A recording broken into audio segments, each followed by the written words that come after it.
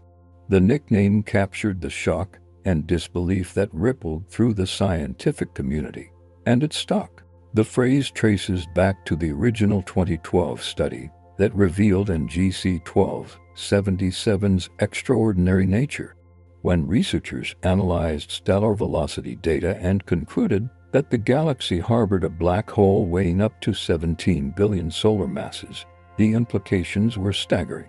Such a massive black hole should be found at the center of an enormous galaxy cluster, not in a compact system barely one-tenth the size of the Milky Way.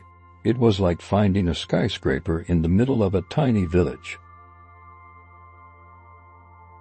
The proportions seemed impossible. Hence the nickname, the galaxy that shouldn't exist. The name resonated because it highlighted NGC 1277's defiance of established rules. According to accepted theory, galaxies and their black holes grow together, maintaining predictable relationships between their sizes.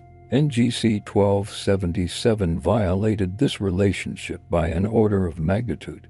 Its black hole accounted for 10 to 14% of the galaxy's stellar mass, compared to the standard 0.1%. This wasn't just an exception to the rule, it was a galaxy rewriting the rule book entirely. Media coverage amplified the dramatic phrase. Science outlets and news organizations seized on the catchy tagline to explain the discovery to general audiences. The galaxy that shouldn't exist became shorthand for the puzzle of NGC 1277, conveying both the drama of the finding and the idea that this system was fundamentally at odds with what astronomers thought they knew about the universe. Within months, the nickname stuck. Even professional astronomers began using it informally in talks and papers. The name also reflects NGC 1277's paradoxical survival. The galaxy lives in the Perseus cluster, one of the most chaotic environments in the nearby universe, where galaxies constantly collide, merge, or have their gas stripped away. In such violent surroundings, small galaxies rarely remain unchanged for billions of years. Yet NGC 1277 has persisted as a compact fossilized relic, virtually untouched since the early universe. Its survival in this environment is nearly as baffling as the size of its black hole. From this perspective, it truly feels like a galaxy that has no right to still exist in its current form. What gives the nickname extra weight is how it ties into larger cosmic questions. If NGC 1277 exists, then the processes governing galaxy evolution are not as uniform as once believed. There are rare pathways where black holes can run ahead of their host galaxies, growing to enormous sizes, while the surrounding stellar population remains stunted. These pathways produce galaxies that seem impossible under standard models, yet they exist as real fossils of the early universe. In that sense, calling NGC 1277 the galaxy that shouldn't exist is less about literal impossibility and more about scientific humility. It reminds us that nature often finds ways to surprise us, even after decades of careful study and theory building. The nickname also fits because NGC 1277 breaks multiple expectations at once. Its compact size is unusual for a galaxy that old. It should have puffed up through mergers. Its stellar population is uniformly ancient with no rejuvenation. Its lack of cold gas makes it sterile, yet it sits in a cluster where interactions could have easily delivered fresh material. And its black hole is monstrously disproportionate. Each of these quirks might be explainable on its own, but together, they add up to a galaxy that feels fundamentally out of step with the cosmic order. Over time,